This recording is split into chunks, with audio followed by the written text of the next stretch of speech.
দিয়েছি। দেখো বন্ধুরা, দেখো ছোট এলাচ আর 2 প্যাকেট দুধ।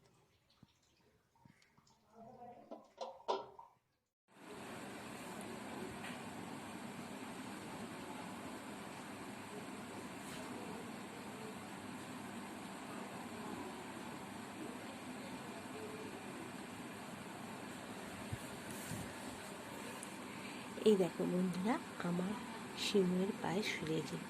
আমি প্রথমে কড়াইতে একটু ঘি দিয়েছিলাম, তোমরা দেখেইছো। তারপরে সিমুইটাকে বেশ লালচে করে ভেজে নিয়েছি।